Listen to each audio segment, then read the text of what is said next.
2 weeks ago, I was released from the Burlington County Jail. And when I was released, an inmate there, a Sean Ternansky, gave me this letter and asked me to get it out to the public. Now, I read the letter. I read everything he said in the letter. And I was shocked, obviously. We talked about it. I even tried to mail the letter out from jail. But either way, when I got out, I promised him I was going to give it to the public. And I did. I followed through on my promise to give it to the media and to make sure people knew his allegations. His allegations were that he witnessed what would amount to a murder or a manslaughter or at least some type of depraved indifference type of charge. But, this is what he was alleging. And I called myself following through on my promise, and I did it. And at one point I put it on my website, and then I took it down. And then I found out that the day after I left, Sean was thrown in the hole. Administrative segregation is what it's really called, but commonly known as the hole. And the hole is a green room with nothing in it. You go crazy because there's nothing there. You get a blanket, you get a mattress, and then nothing else. Now, I was in the hole before, so I know what it's like. I was only there for 3 days, but I do know what it's like. Now, I read his article, his story, and I kind of, believed it. And even if I had any doubts, I still think that allegations like this should be checked out. So, like I said, when I got out, I did give it to the press. I gave it to the Burlington County Times, and I gave it to the Trentonian, and I gave the letter also to the Libertarian Party and to a couple internet media websites like wearechange.org, which actually came down from New York and videotaped me reading the letter. But either way, the letter went out. The media has gotten had the opportunity to report on it. But 2 weeks have gone by. Sean is still incommunicado. I haven't heard from him. I think he's still in the hole. The last I knew, he was in the hole, and he was put in the hole by the warden for writing this letter. Sean wrote the letter. I think he's a whistleblower. He should be protected by whistleblower laws. And I don't think he should be punished for reporting what he saw. Now, and by the warden, not even by his underling or subordinate, by the warden himself. The warden himself came to the gym, confronted Sean, and had him placed in the hole for writing this letter. And this letter, you can read it in the description right here on this YouTube. Just read this letter, okay? Now, I've been in the hole, like I said. Now, when you go to the hole, let me tell you, there's procedures. First of all, you have to get a charge sheet. This is my charge sheet from November the 20th. I was placed in the hole for having a banned substance. The banned substance that I had was calcium pills because the jail didn't have calcium pills the last time I was there, so I brought my own calcium pills. The calcium pills were confiscated from me, but the guard, the CO, Clugston, I think his name was, he put it in my legal mail. He did take it from me, but he put it in my legal mail. I didn't even know he put it in my legal mail. So then later when they had an inspection, my calcium pills were found in my legal mail, and I was charged with having a banned substance. Like I said, this is what happens to you. You get this letter. You get this report. And that's what happened to me. I went to the hole. I sat there for 3 days. And within 72 hours, you're supposed to have what they call a adjudication hearing. Basically, it's a little mini court in jail conducted by a couple guards, captains, some officers. And in my case, just slightly less than 72 hours later, this is what was done for me. I was found guilty and released, but I got found guilty and I was supposed to serve 3 days, which is that's what I did. I did slightly less than 3 days, slightly less than 72 hours. Now, Mr. Taylor, back to Mr. Taylor. Mr. Taylor apparently came in straight off the street and went to the hole. So, again, what did he do? What was his charge? Where is his charge sheet? Okay. At the 72-hour mark, was he giving a hearing? Did he get his 72-hour hearing?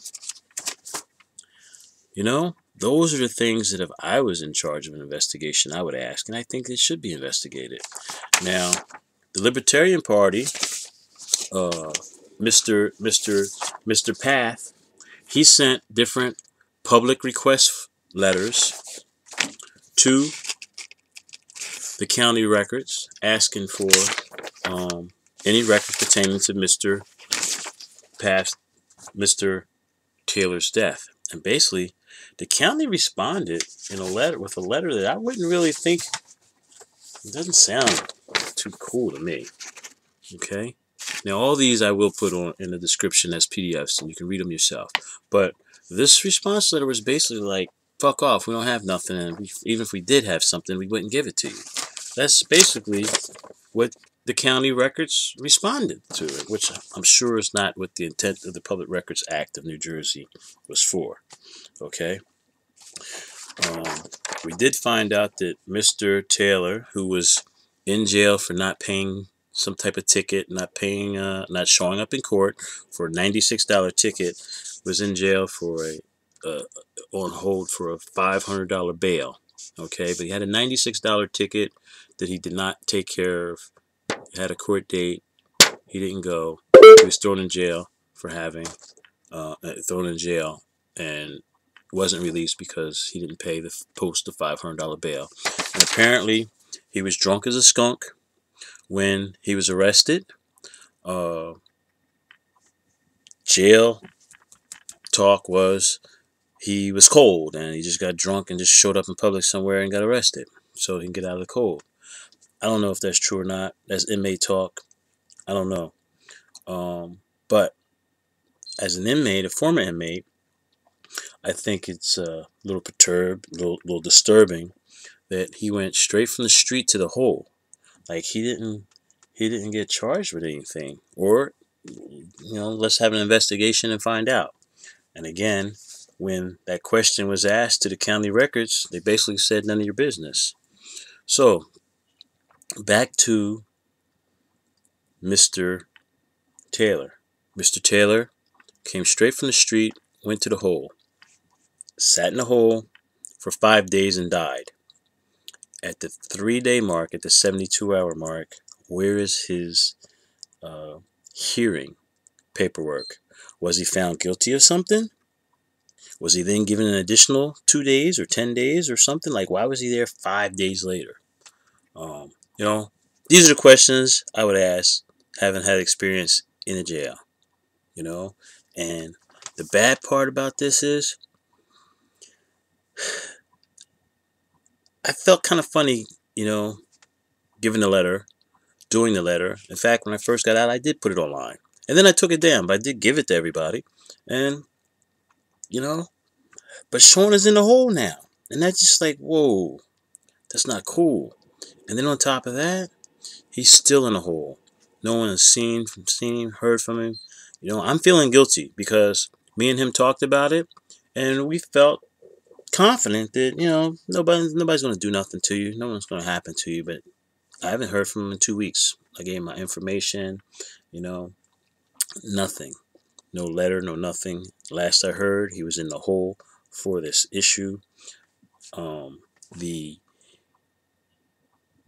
I think this is some type of violation of the Whistleblowers Act or something. He's a whistleblower, if you ask me. And he's in the hole.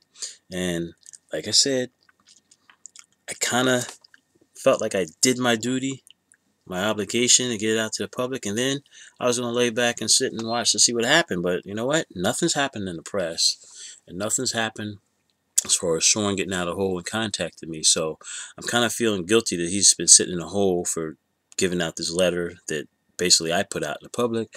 And now I'm like, wow, not only is he in trouble, but I'm also wondering if, hey, if I ever go back to jail, to the Burlington County Jail, will someone retaliate on me and put me in the hole too? You know, I think it should be investigated, but not only do I think it should be investigated, I actually think the press should report on this. And I say the press because the founding fathers of this country put the freedom of the press as the first right preserved in the First Amendment to protect, the press from reporting to the public. I mean, the press's duty was to report to we the people the abuses of government. This is one of those times where I think Sean is reporting a possible abuse to the government, and the press should investigate, should report back to we the people. That was the intent of the First Amendment. And in this case, so far, one or two newspapers have kind of like inquired about it. I think they've even sent a public records request too. But, if they're not answering, it defeats the purpose of the Public Records Act. And I tell you what, there's something not right here. Maybe it goes over my head. I'm just a pothead. But somebody should investigate this.